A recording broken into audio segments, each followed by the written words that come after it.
Hello guys, हम start कर रहे हैं अपना बीकॉम थर्ड सेमेस्टर का डीके गोयल की बुक से चैप्टर 2, जिसका नाम है redemption of preference share. So first of all हम क्या करते हैं, हम अपने शेयर होल्डर को शेयर्स इशू करते हैं। तो उस टाइम हम ये बता देते हैं कि वो शेयर कैसे हैं, रिडीमेबल हैं और या इरिडीमेबल हैं। रिडीमेबल मतलब क्या होता है कि कुछ टाइम बाद हम शेयर वापस ले लेते हैं और उनके बदले में उनको उनका जो पैसा था वो वापस कर देते हैं। वो पैसा हम एट पार पे भी कर सकते हैं और प्रीमियम पे भी कर सकते हैं। जो कंपनी है वो इरिडीमेबल प्रेफरेंस शेयर इशू कर ही नहीं सकती, और जो मैन्युफैक्चरिंग कंपनी है वो 20 साल से ऊपर अपने प्रेफरेंस शेयर इशू नहीं कर सकती। But in case of infrastructure companies वो कंपनीज होती हैं जो अपनी सर्विसेज दे रही हैं। उनके केस में क्या होता है, वो मैक्सिमम पीरियड 30 ईयर्स के लिए अपने प्रेफरेंस शेयर्स इशू कर सकती हैं। बट उनके लिए कंडीशन क्या है कि 21st ईयर लगने के बाद उन्हें क्या करना पड़ेगा, मिनिमम 10% हर साल अपने शेयर का रिडीम करना पड़ेगा। कि एट लास्ट जब 30 ईयर्स पूरे हों तो उनके 100% शेयर्स रिडीम हो चुके हों। अब first of all share redeem करने के लिए कुछ कंडीशंस होती हैं। वो कंडीशंस ये होती हैं कि जो शेयर्स हैं वो फुल्ली पेड अप होने चाहिए। फुल्ली पेड अप से हमारा मतलब है कि हमने पूरी कॉल्स कर लेनी चाहिए, हमें फर्स्ट कॉल, फाइनल कॉल, सारी कॉल कंप्लीट कर लेनी चाहिए और सारे के सारे पैसे हमें आ जाने चाहिए। अब फुल्ली पेड और पार्टली पेड में यही डिफरेंस है कि हमने सारे पैसे बुला लिए हैं, बट जो हमारा शेयर होल्डर है या तो उसने फर्स्ट कॉल नहीं दी, सेकंड नहीं दी, फाइनल नहीं दी, क्या नहीं, उसने कौन सी कॉल नहीं दी, तो वो केस हो जाएगा पार्टली पेड का। सो फुल्ली पेड और पार्टली पेड में क्या होगा कि हमने सारे पैसे कॉल्ड अप कर ली हैं, बट हमारे शेयर होल्डर ने ड्यू टू सम रीज़न हमारी कोई भी कॉल अब तक नहीं करी। पार्टली पेड के केस में अकॉर्डिंग टू सेक्शन 55 क्या होगा कि हमें पहले क्या करना पड़ेगा, सारे शेयर्स को फुल्ली पेड अप करना पड़ेगा रिडम्पशन से पहले, उसके बाद हम उन्हें रिडीम कर सकते हैं। अब सेकंड जो हमारा केस है उसमें क्या होगा कि इसमें क्या होगा, जो पैसा या जो मनी हमें शेयर रिडीम करने के लिए चाहिए वो हम दो तरीके से फुलफ़िल कर सकते हैं। या तो हम उसके बदले में फ्रेश इशू करें शेयर्स का, या तो जो कंपनी के प्रॉफिट्स हैं जो डिविजिबल हो सकते हैं, जो डिविडेंड देने के लिए यूज़ हो सकते हैं, उसको यूज़ करके हम अपने शेयर्स को रिडीम कर सकते हैं। बट हमें एक बात का ध्यान रखना पड़ेगा कि वो प्रॉफिट जो रिवेन्यू नेचर के हैं, जो डे टू डे बिजनेस के नॉर्मल कोर्स ऑफ बिजनेस से कनेक्टेड हैं, वो प्रॉफिट हम यूज़ कर सकते हैं, और जो कैपिटल नेचर के प्रॉफिट हैं वो हम यूज़ नहीं कर सकते। और जो इन दोनों की लिस्ट है कि जो हम यूज़ कर सकते हैं और जो हम यूज़ नहीं कर सकते, वो आपको लर्न करनी पड़ेगी। थर्ड हमारा पॉइंट है capital redemption reserve. When shares are redeemed out of profits otherwise available for dividend, a sum to the nominal account of the share redeem must be transfer to the reserve account. जब हमें अपने जो share हैं वो redeem करने होंगे out of profit में से, तो जो पैसा हमें चाहिए वो हम एक अकाउंट में ट्रांसफ़र कर देंगे जिसका नाम होगा कैपिटल रिडम्पशन रिजर्व अकाउंट। ये प्रोविज़न हम बना के रखेंगे ताकि जो हमारे प्रॉफिट हैं वो किसी और पर्पज़ के लिए यूज़ ना हो। कौन कौन से पर्पज़ के लिए यूज़ ना हो, जिससे हम डिक्लेरेशन ऑफ डिविडेंड ना दे दें उसके अंदर से, ये रिडम्पशन ऑफ डिबेंचर्स ना दे दें।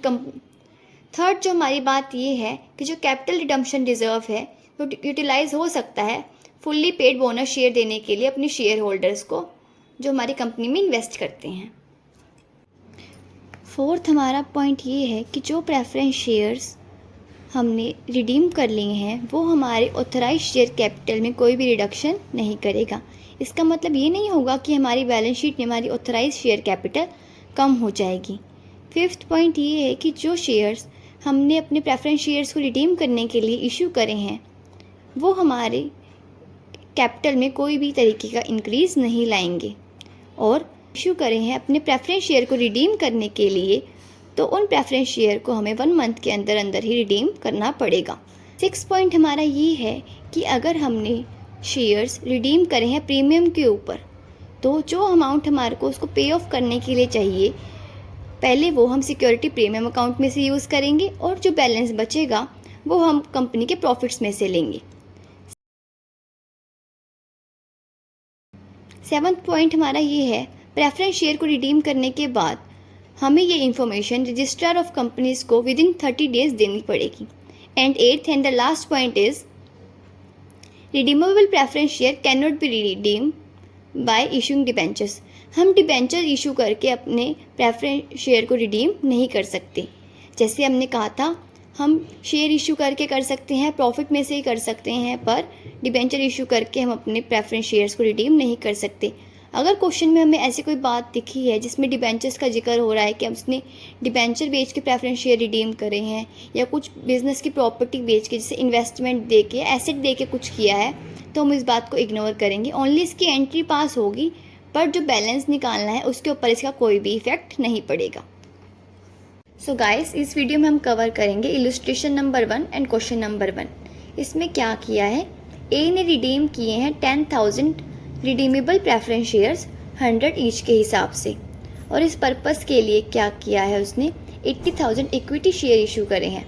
10 रुपये का एक है और 5% प्रीमियम पे। 10 रुपये का हम 5% प्रीमियम निकालेंगे तो हमारा आंसर आएगा 0.50, और जो बच गया बैलेंस है वो उसने क्या किया, सरप्लस में से लिया है। तो पहले हमने एंट्री करी, हम पहले इसमें ये चेक करेंगे कि हमें कितने रुपए चाहिए। हमें चाहिए 10,000 रिडीमेबल प्रेफरेंस शेयर 100 ईच के हिसाब से,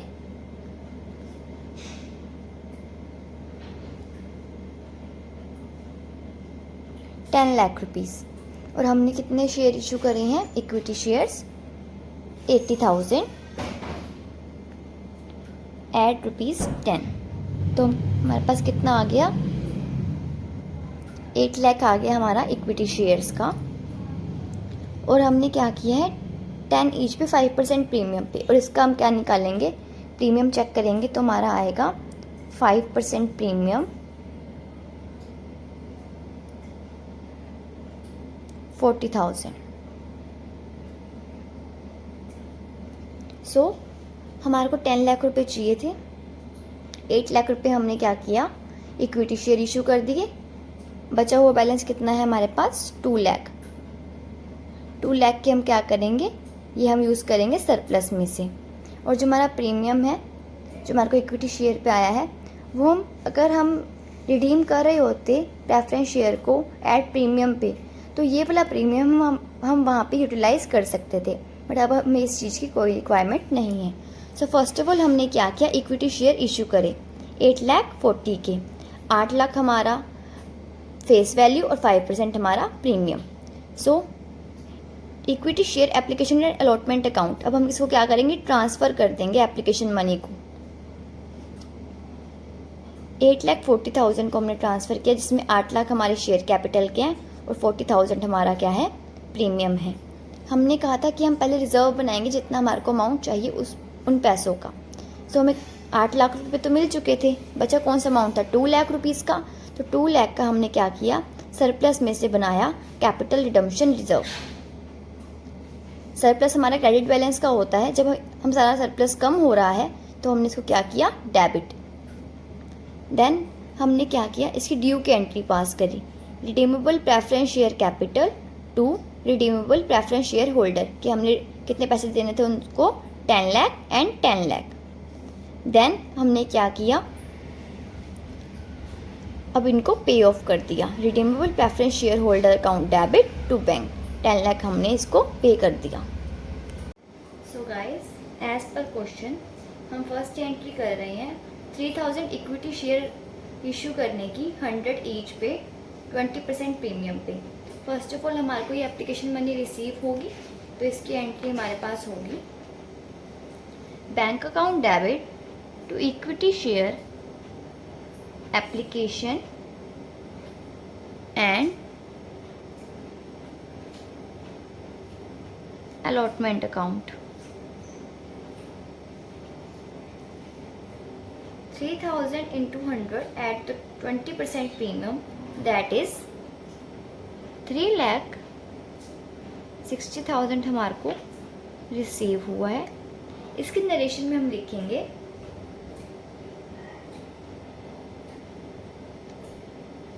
application money received on issue of 3000 equity shares at 120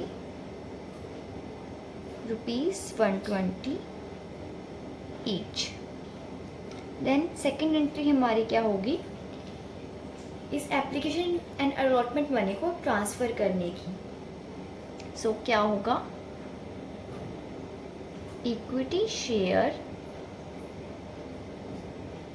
application and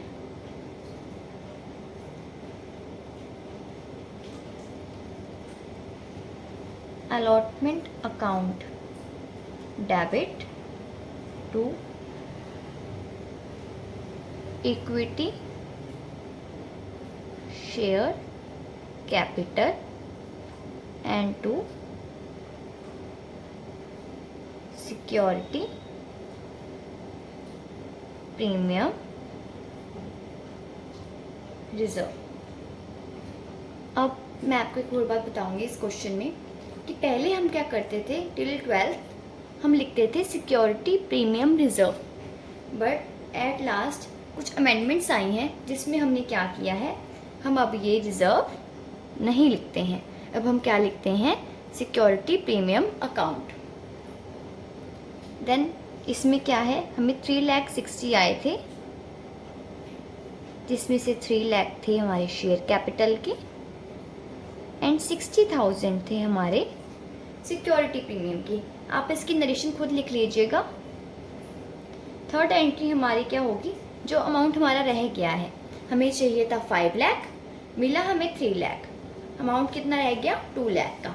security premium का जो अमाउंट है वो हम सिर्फ उसी में यूज़ कर सकते हैं जब हमने शेयर रिडीम किए हों एट प्रीमियम पे, बट इसमें हमने शेयर रिडीम करे हैं एट पार पे, सो इसमें ये अमाउंट यूज़ नहीं होगा।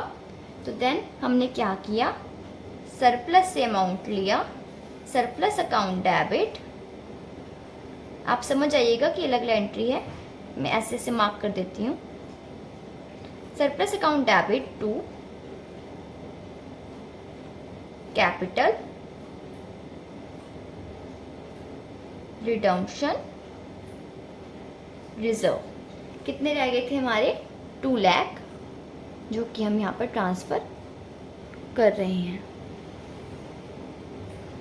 फोर्थ एंट्री हमारी होगी, अब हमने क्या किया, सारा पैसा हमने कलेक्ट कर लिया, हमें 3 लाख एक चाहिए था, हमने वो इकट्ठा कर लिया, 2 लाख एक चाहिए था, टोटल हो गया 5 लाख। अब हम 5 लाख हमारे पास इकट्ठे हो चुके हैं, अब हम क्या करेंगे, ड्यू की एंट्री पास करें कि उनको ये पैसा कैसे देना है। सो एंट्री होगी रिडीमेबल, सॉरी रिडीमेबल की स्पेलिंग गलती दी है मैंने, redeemable preference share capital debit to redeemable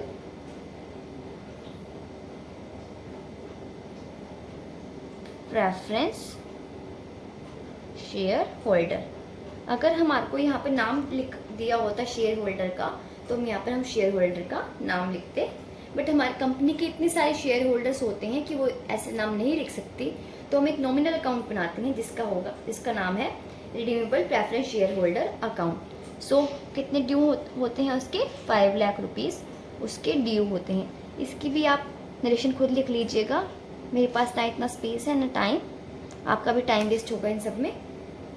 then fifth entry हमारी क्या होगी, एज सिंपल, अब हमने सारा कुछ कलेक्ट कर लिया, अब हमने क्या किया, ड्यू भी कर दिया, अब हम इसको पे ऑफ करेंगे। कैसे पे ऑफ करेंगे, रिडीमेबल प्रेफरेंस शेयर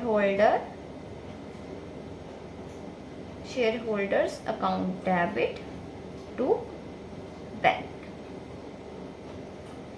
हमें पता है कि जो बैंक होता है उसका बैलेंस क्या होता है, डेबिट नेचर का होता है। जब हमारा बैंक बैलेंस कम होगा तो हमने इसको क्या किया, क्रेडिट कर दिया है। सो हमने क्या किया, अपने शेयर होल्डर के पैसे पे ऑफ कर दिए 5 लाख रुपीज़। सो गाइस, हमारा ये क्वेश्चन कंप्लीट हुआ। So please and guys, please support me. मेरे चैनल को लाइक करें, सब्सक्राइब करें, अपने फ्रेंड्स के साथ शेयर करें। अगर आपको किसी भी टॉपिक को लेकर कोई क्यूरी हो, आप मुझे बताएं, मैं उसको लेके ज़रूर कोई ना कोई वीडियो बनाऊंगी as soon as possible. Thank you for watching.